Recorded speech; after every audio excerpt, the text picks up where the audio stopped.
আজকে একদম রেস্টুরেন্টের স্টাইলে মাশরুম মশলার রেসিপি করে দেখাবো।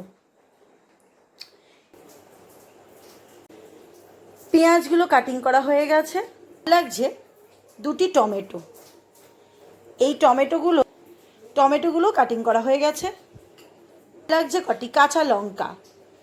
কাঁচা লঙ্কাগুলোকে কুচি কুচি করে কেটে নেব। লঙ্কাগুলো কাটিং হয়ে গেছে। এখানে নিয়ে নিয়েছি একটা গামলাতে জল, আর নিয়ে নিলাম 500 গ্রাম বাটার মাশরুম। এই বাটার মাশরুমগুলোকে এইবারে খুব ভালো করে জলের মধ্যে ধুয়ে নেব।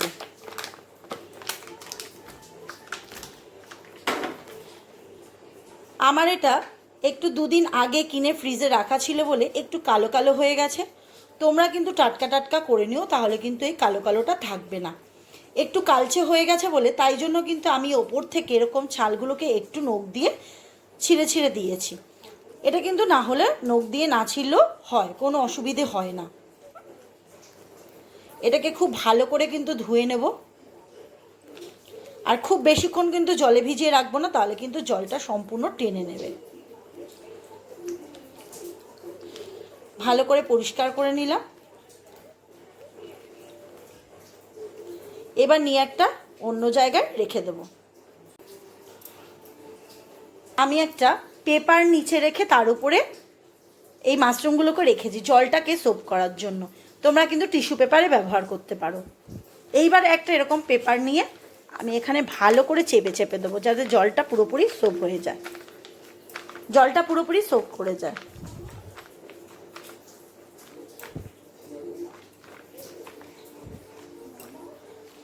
একটু কিছুক্ষণ ছেড়ে দেবো, জলটা ভালো করে শুকিয়ে গেলে তারপরে মাশরুমগুলোকে কেটে নেব। 5-10 মিনিট রাখার পর দেখো জলে ভিজে গেছে, পেপারটা পুরো ভিজে গেছে, জলটাও টেনে নিয়েছে। এইবার আমি এগুলোকে স্লাইস করে কেটে দেখাবো। একটা মাশরুম নিয়ে নেবে। মাশরুমের সাইজগুলো কিন্তু ছোট বড় আসবে। দেখো প্রথমে এই নিচের দিকে যেটা মাটির দিকে থাকে সেই জায়গাটা কিন্তু কেটে নেব। একটু সেই জায়গাটা একটু শক্ত থাকে, সেটাকে কেটে বাদ দিয়ে দেবো। এটা কিন্তু সেদ্ধ হতে চায় না। এইবারে এরকম করে স্লাইস করে নেব। এটা যেহেতু বড় তাই জন্য এর মিডিল থেকেও একটা স্লাইস করে নিলাম।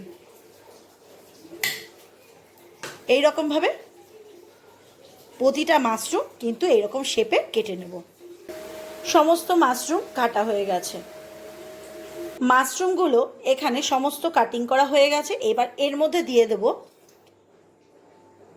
20 গ্রাম মতন মেল্টেড বাটার। 20 গ্রাম মতন বাটার গলিয়ে এর মধ্যে দিয়ে দিলাম। তারপর দিয়ে দেব স্বাদ মতন নুন। খুব বেশি নুন দেবে না। তারপরেই দিয়ে দেব হলুদ গুঁড়ো।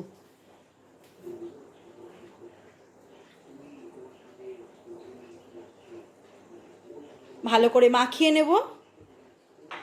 তারপরে দিয়ে দিলাম কাশ্মীরি লঙ্কার গুঁড়ো। তারপর দিয়ে দিলাম 8 চামচ মতন গরম মশলার গুঁড়ো। সমস্ত কিছু দিয়ে খুব ভালো করে এবারে এটাকে ম্যারিনেট করে 10 মিনিট মতন রেস্টে রেখে দেব। খুব ভালো করে মাখিয়ে নেব।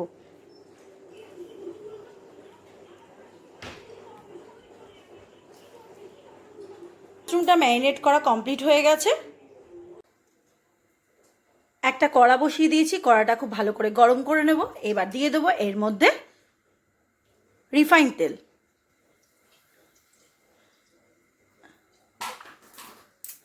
রিফাইন তেলটা দিয়ে দিলাম। রিফাইন তেলটা একটু গরম হয়ে যাক। রিফাইন তেলটাও গরম হয়ে এসছে। এবার দিয়ে দেবো একটু সামান্য গোটা জিরে। দেখো বন্ধুরা ভালো করে ভাজা হয়ে গেছে। এবার দিয়ে দেবো এর মধ্যে কুচনো পেঁয়াজ। পেঁয়াজ কুচনো দিয়ে দিলাম।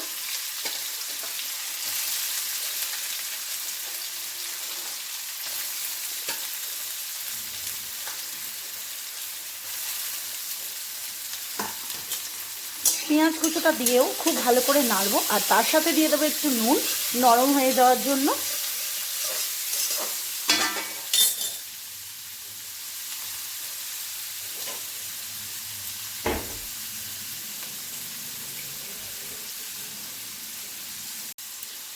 নুন মিশিয়ে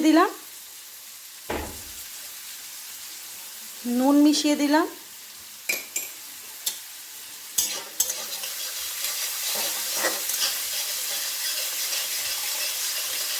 দেখো একটু ভাজা ভাজা হয়ে গেছে। এই স্টেজে মিশিয়ে দেবো কুচনো কাঁচা লঙ্কা। তোমাদের অবশ্যই কিন্তু তোমাদের স্বাদ অনুযায়ী দেবে সেটা।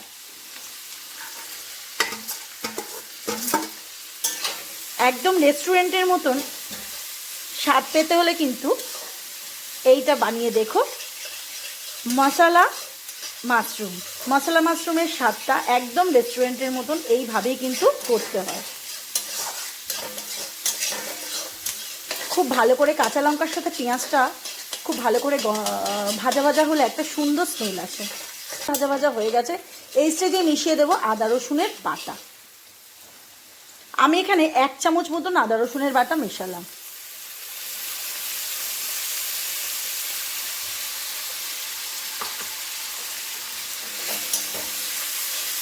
এটা দিয়েও এবার ভালো করে কষে নেব।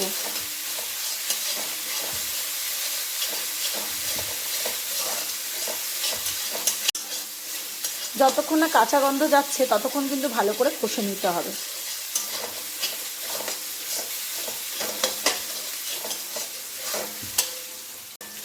দেখো খুব ভালো ভাজা ভাজা হয়ে গেছে। এখান থেকে কাঁচা লঙ্কা পেঁয়াজ আর আদা রসুন বাটা থেকে তেলটাও রিলিজ হয়ে গেছে। এইবার এর মধ্যে দিয়ে দেবো টমেটো বাটা।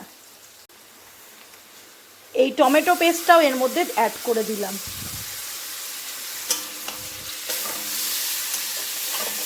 টমেটো পেস্টটা দিয়েও বেশ খানিকক্ষণ কিন্তু কষে নেব।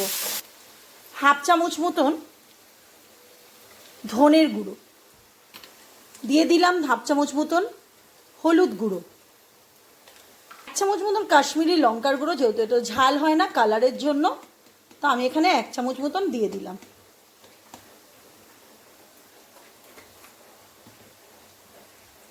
আর গোলমরিচটা কিন্তু তোমরা তোমাদের স্বাদ অনুযায়ী দেবে। গোলমরিচের গুঁড়ো 1 চামচ মতন। সমস্ত কিছু দিয়ে খুব ভালো করে মিক্সড করে নেব। আর টমেটো যে পেস্ট করেছিলাম সেই কন্টেনারটা ধোয়া একটুখানি জল এর মধ্যে অ্যাড করে দেবো। এই কন্টেনারটা ধোয়া একটু জল অ্যাড করে দিলাম, দিয়ে মশলাটা এবারে আরও ভালো করে কষে নেব। এর মধ্যে কিন্তু একটা জিনিস আমার দেওয়া হয়নি বন্ধুরা, এর মধ্যে কাজু বাদামের পেস্ট কিন্তু দেওয়া দরকার ছিল। কাজু বাদামটা আমার ঘরেতে ছিল না বলে সেই জন্য আমি এখানে আর অ্যাড করলাম না। তোমাদেরকে বলে দিলাম এর মধ্যে কিন্তু কাজু বাদামের পেস্ট এই স্টেজেতেই কিন্তু অ্যাড করার কথা। এবারে এর মধ্যে দিয়ে দেবো জল। মশলাটা একটু কষে নেব। একদম গ্যাসের ফ্লেমটা লো করে নিয়েছি। দেখো মশলাটা কিন্তু খুব ভালো করে কষা হয়ে গেছে। এই স্টেজে দিয়ে দেবো জল। খুব বেশি না, আবার খুব অল্প না, জলটা এমন স্টেজে দেব।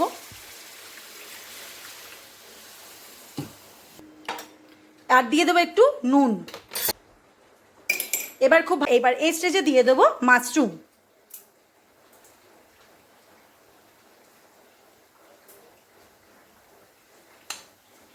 এই মাশরুমটা ম্যারিনেট করে নিয়েছিলাম, এবার এই মাশরুমটা এর মধ্যে অ্যাড করে দিলাম। আরেকটা কথা বন্ধুরা, মাশরুমটা কিন্তু খুব আগে থেকে কিন্তু ম্যারিনেট করে রাখবে না, তাতে কিন্তু টেস্টটাও ভালো হবে না। একটু ম্যারিনেট করবে, খুব বেশি সময় না, 10 মিনিটের মতো ম্যারিনেট করে নেবে। তো সমস্ত কিছু দিয়ে অ্যাড করে দিয়েছি। এইবার এটাকে খুব ভালো করে মাশরুম দিয়ে দিয়েছি, খুব ভালো করে ফুটতে দেব। খুব ভালো করে ফুটে গেছে। এই স্টেজে দিয়ে দেবো কসৌরি মেথি। কসৌরি মেথিটা আমি আগে থেকেই একটু শুকনো কড়ার মধ্যে একটু নেড়ে নিয়েছিলাম, সেটাই দিয়ে দিলাম। আর যদি ঘরে ধনেপাতা থাকে ধনেপাতাটাও কিন্তু অ্যাড করে দিতে পারো। এই স্টেজেই দেবে। ভালো করে ফুটে এলে নামিয়ে গরম গরম পরিবেশন করবে। 2-3 মিনিট ফোটার পর গ্রেভিটা একটু গাঢ় হওয়ার পর নামিয়ে নেব। এখানে রেডি হয়ে গেল রেস্টুরেন্টের স্টাইলের মাশরুম মশলা। তোমাদের ঘরে থাকা সমস্ত উপকরণ দিয়েই কিন্তু বানিয়ে ফেলতে পারো মাশরুম মশলা। তো চলো ভিডিওটি শেষ করলাম এখানে। যদি চ্যানেলটি দেখে ভালো লেগে থাকে বন্ধুরা, লাইক, শেয়ার, কমেন্ট আর সাবস্ক্রাইব করার অনুরোধ রইল। আজকের মতন ভিডিও এখানেই শেষ করছি। আসছি আবার পরবর্তী নেক্সট এপিসোড নিয়ে আর নতুন নতুন রান্না নিয়ে তোমাদের কাছে।